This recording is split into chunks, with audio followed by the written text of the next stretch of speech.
Okay, so today I'm going to discuss a very interesting topic, which is status. Status is something that power players worry about a lot. And not just the power players, research says that in addition to the policy elite in different nations, people at large worry about their nation status. Organizations worry about their nation status. Individual people, politicians, corporate leaders, uh, kids in school, they worry about their status.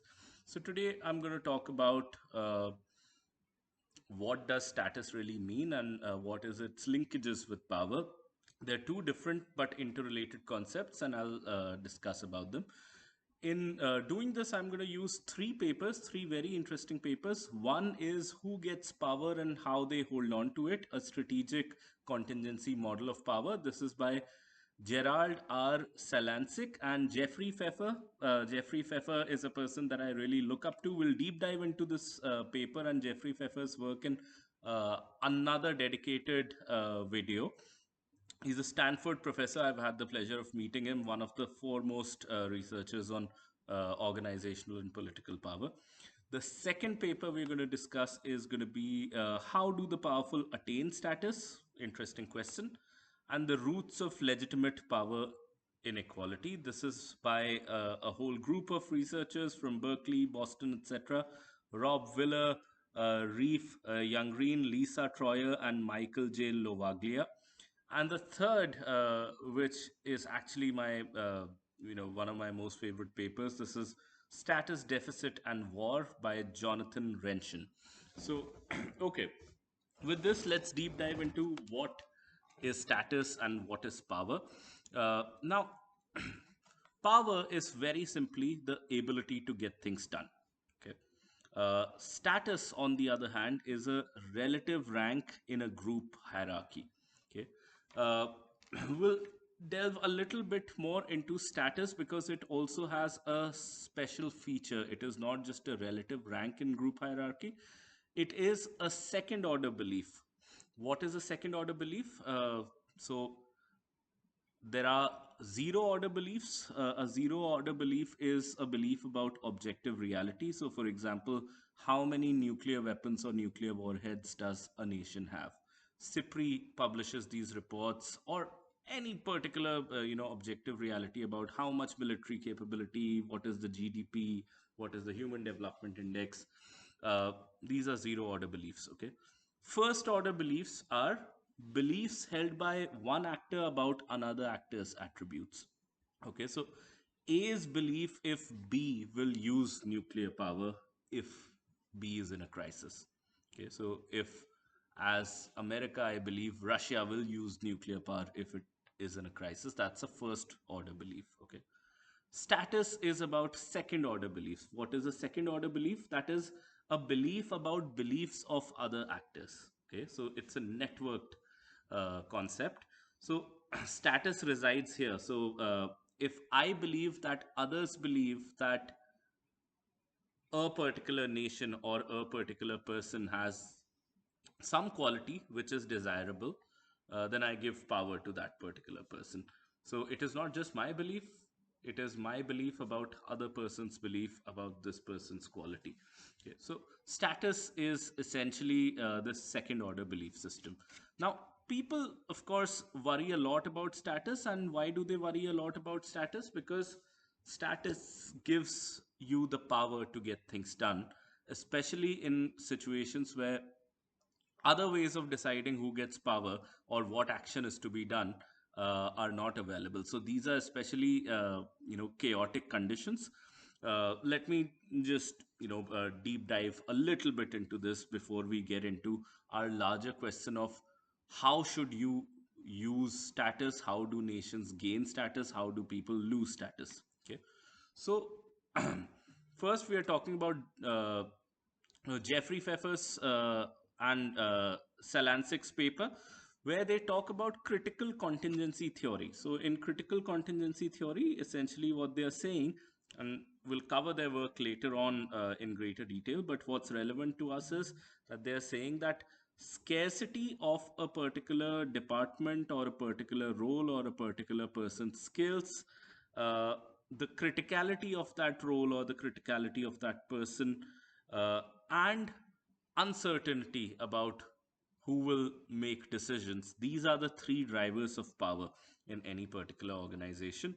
Uh, Nope. In my own book, Our Egalitarian Universe, I explain some of these concepts, especially scarcity and criticality, by explaining a hypothetical society where, let's say, there are three people in the society.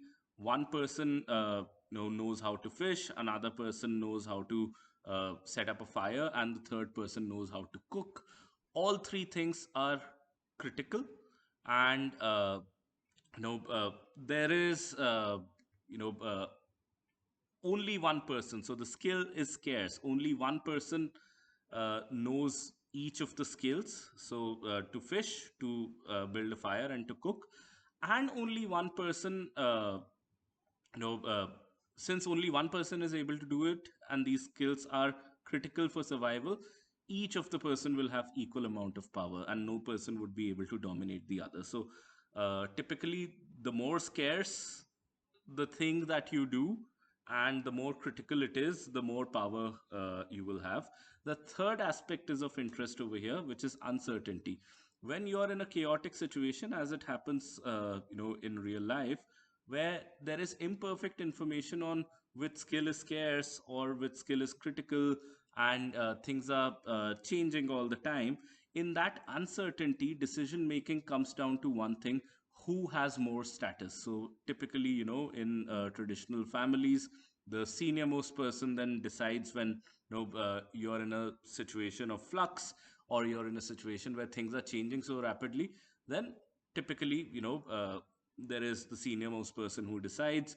Or in other organizations, any person who has more status decides the outcome. So the higher the uncertainty, the higher the reliance on status. So status gives power, especially under conditions of great uncertainties, and which you could say that many conditions in life are conditions of great uncertainty. Okay, so now let me come to the big questions over here. One is that how do people attain status? And there are two methods that we're going to look over here.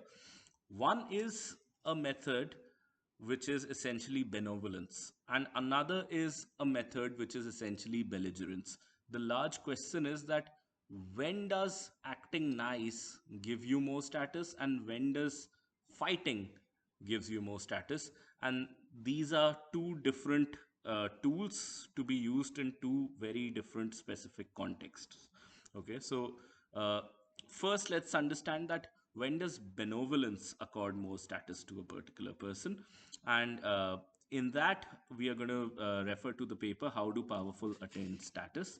So in this particular paper, what the researchers did was that they created a simulated negotiation environment. They had a sample of more than 100 graduate students, and in that simulated negotiation environment, they made a high power actor, so an actor that was just generally considered more influential.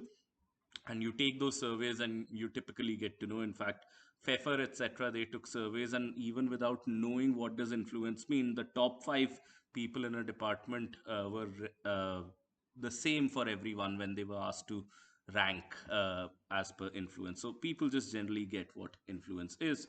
So in this simulated negotiation environment, the high power actor was dealing with peripheral actors. We could call them low power actors. Okay, so one high power actor, two low power actors, in a negotiation environment where they have to divide 24 points amongst each other. Okay, so you divide two groups with high power and low power actors in group A, and high power and low power actors in group B. Okay.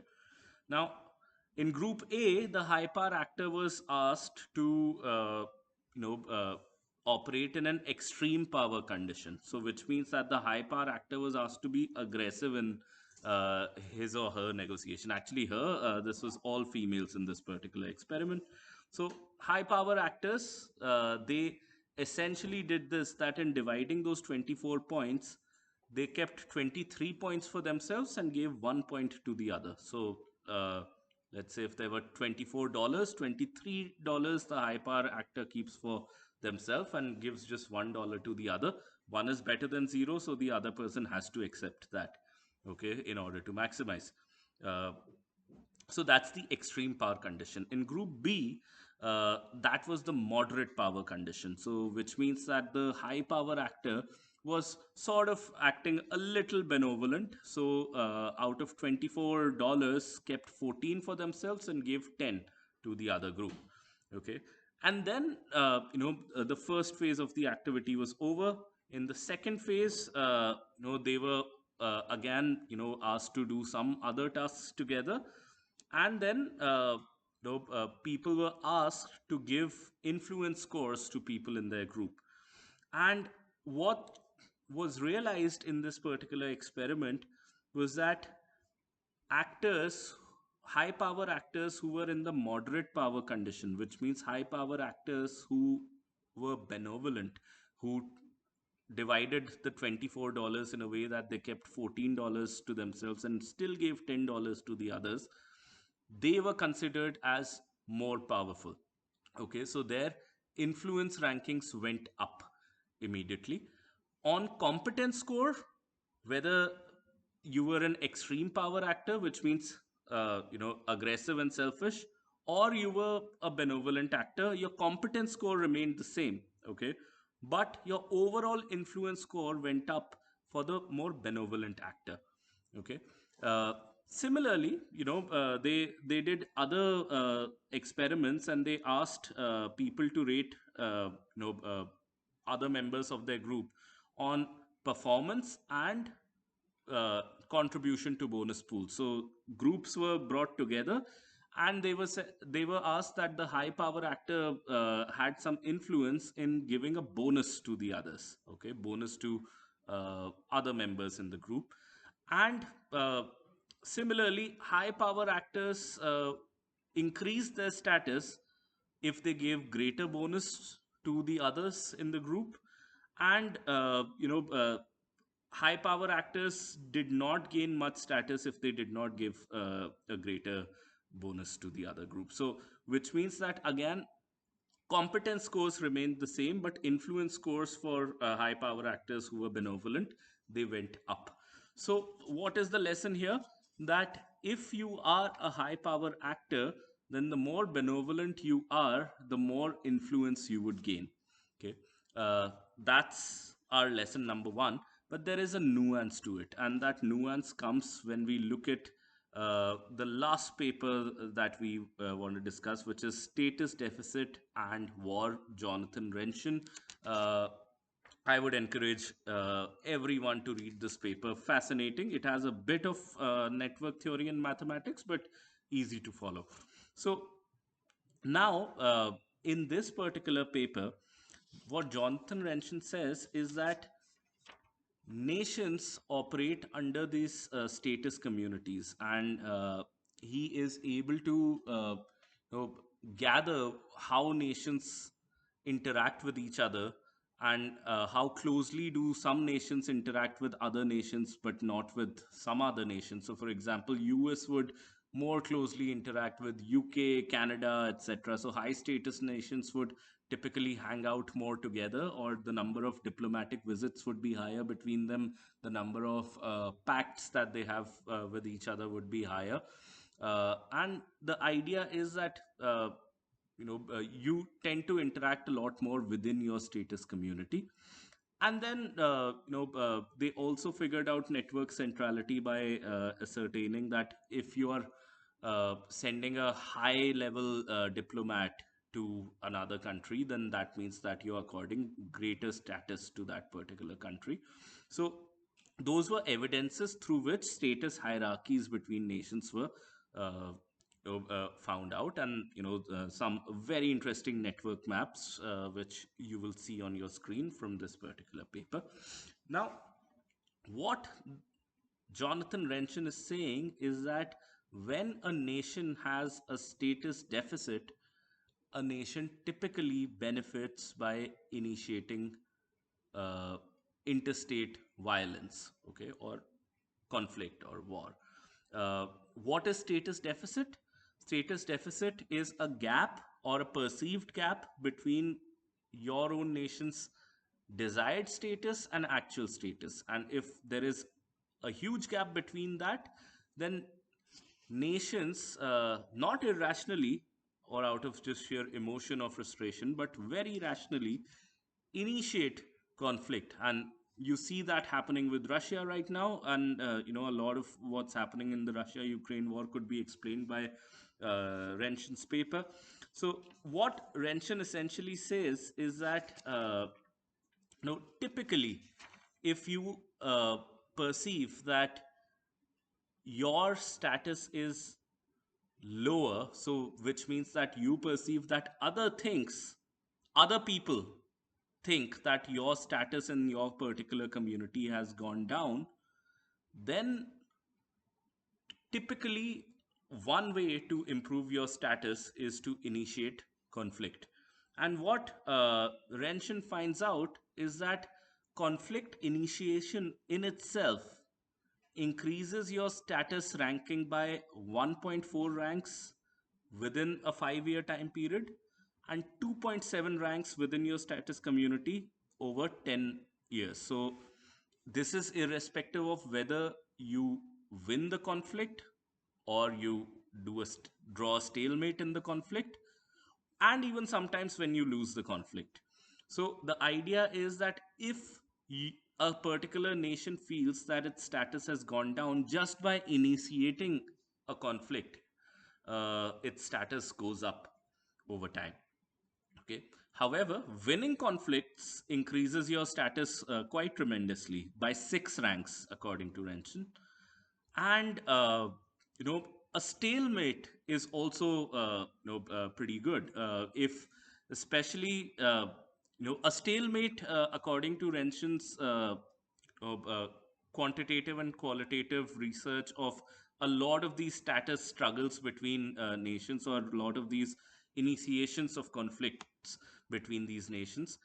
He shows that stalemate scores are still better than scores of nations who did not initiate any conflict when they felt status deficits.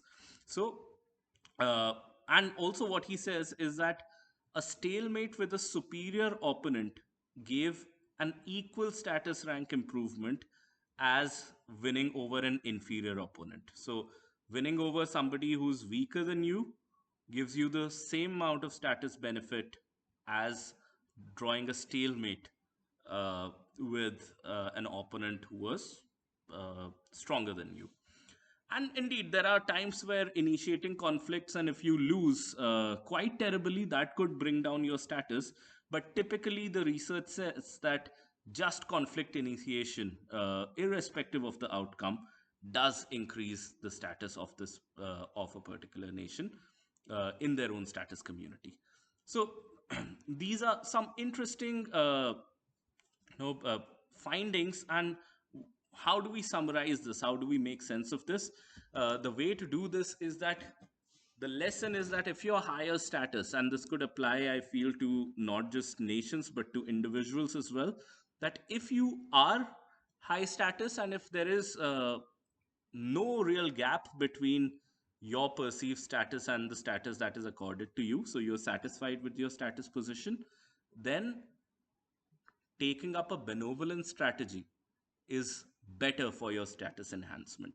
However, if you are dissatisfied with the perceived status that you have within your status community, then picking a belligerent strategy is more likely to give you higher status. So that's our discussion for today, and we'll uh, get deeper into other research and at some point of time Jeffrey Pfeffer's work, which is very interesting, in our following videos. Thank you.